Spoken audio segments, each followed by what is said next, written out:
All right, 7th grade, I think this is going to be a pretty cool video because we're going to take some things that we're used to from the past, which is talking about volume, and we recapped a little bit today, and we're going to use what we talked about really recently, which is some more complex or unusual or not your typical figures like parallelograms and trapezoids, and we're going to put some knowledge together and talk about volumes of these more interesting figures, and it's going to be pretty cool if you put in the work. I'm sure you guys did great with the areas, so volume should just be another quick little jump. That's going to be pretty cool.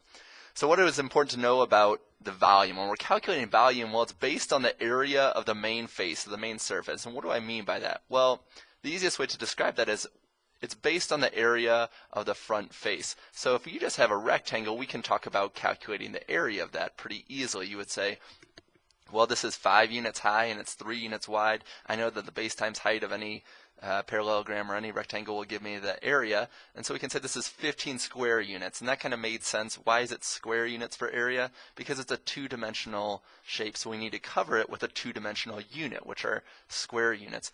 But the question is here, if we go to volume, we all of a sudden jump to a three-dimensional shape, and so we're going to have to use a new unit, but the important thing is we're still going to focus on this face, because what you see is that this face stays the same. We still have these 15 units.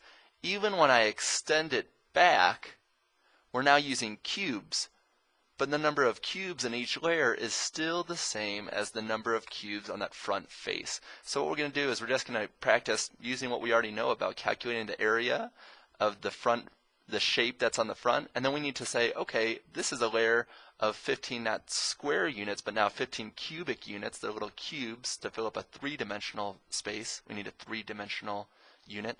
But there's not just one layer of 15. We need to multiply by how many layers there are. And in this case, there's 3. So we don't just have 15 cubic units. We have 15 plus a second layer of 15. And then behind that, we know there would be a third layer of 15. So a total of 45 cubic units.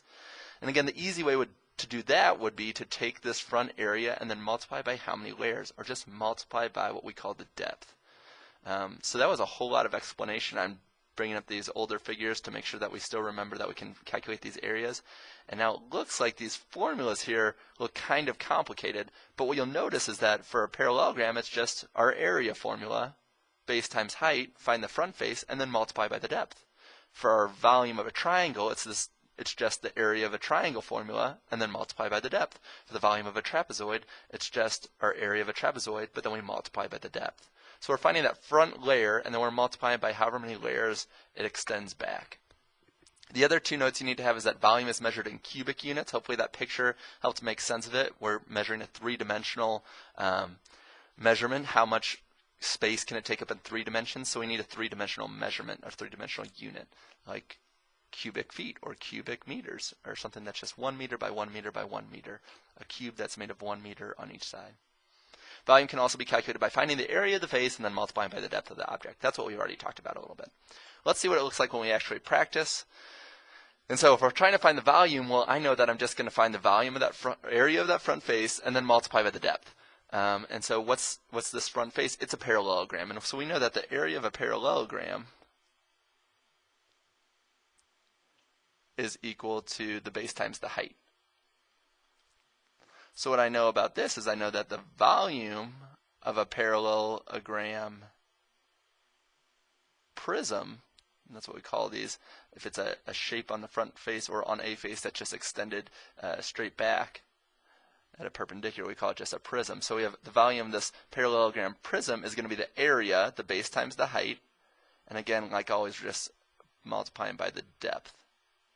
So let's actually fill these numbers in, and I'm just going to stop drawing that little parallelogram because it looks awful anyway. But what's our base and our height? Our base is 12 meters. Our height is 3 meters. Remember, the base and the height are the ones that are perpendicular to each other. And then our depth is how far it goes back. How many layers of cubic meters are we going to have? We're going to have 9 layers, so we need to multiply by 9 meters. In this case, we can multiply in any order we want, and I'm going to show you something cool that happens with the units is if we multiply 3 times 9 first, we're not just multiplying 3 times 9, we're multiplying 3 meters times 9 meters, which would give us 27, but meters times meters, any unit times itself, should be represented squared, so it has an exponent of 2. Well, what about finding this volume after we multiply again, these last two numbers to multiply? Well, we can do this mentally probably. Let's break it up and think just multiply by 10 groups of 27 and then add those last two groups of 27. So if we do that, what we get is, in the first place, we'll get 10 groups of 27 would be 270.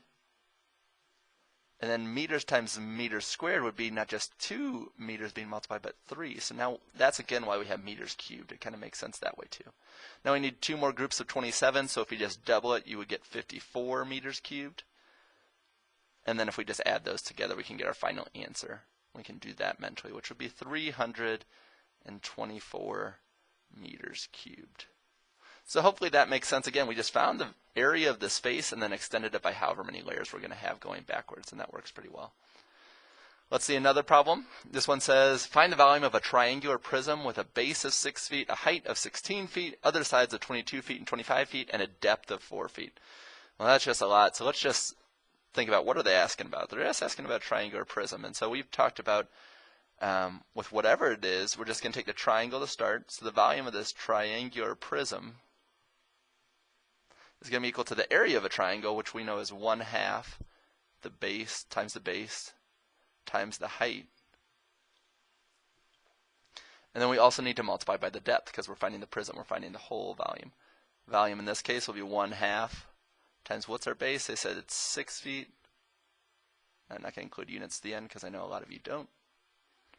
What's our height? It's 16 feet. What's our depth? They said it's 4 feet. And now let's start multiplying these together. So what do we want to multiply first? It might make sense just to multiply a couple of them together. Let's multiply 1/2 times 6. Half of 6 is 3. And let's multiply by the 4 because 3 times 4 is 12.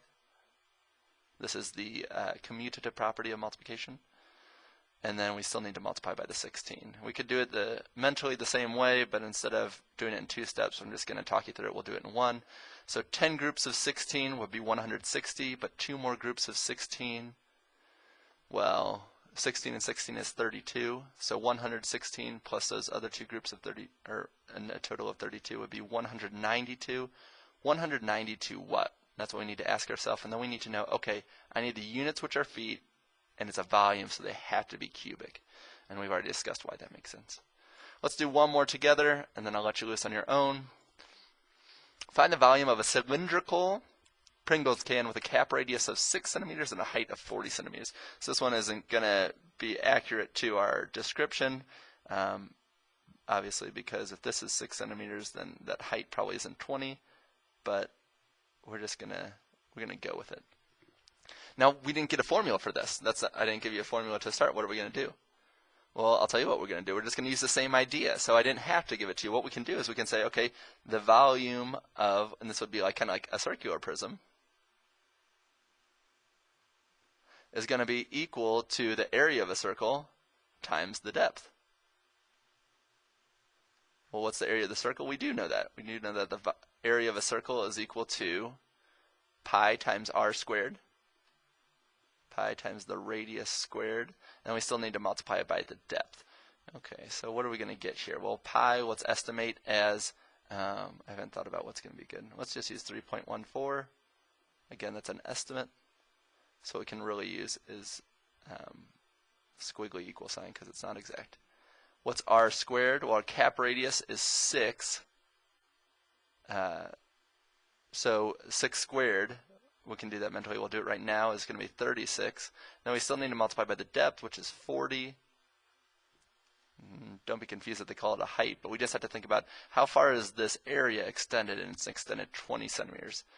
Why did I write 20 if it says 40 and if I'm using 40? Okay, I'm sorry. So let's multiply this bad boy, and we can do 36 times 4 and then multiply by the 10. 36 times 4 will be 144. And then if we multiply by the 10 of the 40, we get 1,440. Okay, so this volume is going to be a lot of cubic centimeters, which kind of makes sense. So it's going to be pi 3.14 times 1,440. Tempted to cheat, and I will. So I'm going to use a calculator just to fill that in real quick rather than waste your time. Okay, and I just did some mental math there. It was, you'll get better at its mental math. 4,521 and 6/10. But again, what's our unit here? That's important to know. What's the unit? And the unit has to be centimeters, because that's what we're measuring in, but it's cubed. So volume is a lot of cubic centimeters, or a lot of little cubes that are made up of 1 centimeter sides. So that's how we can just kind of use this whole idea of finding one of the faces and then extending it by the depth. Find the area and then extend it by the depth. That'll help us to get volume, even if we can't remember those long equations. So hopefully those were all helpful.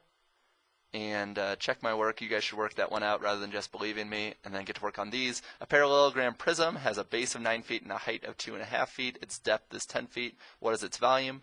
And then for the next one, it says find the volume, and that's a triangular prism you should recognize. But again, this is 4. It's not 14. That's not a 1. That's part of our altitude or our height. Get to work. You'll do great. See you soon.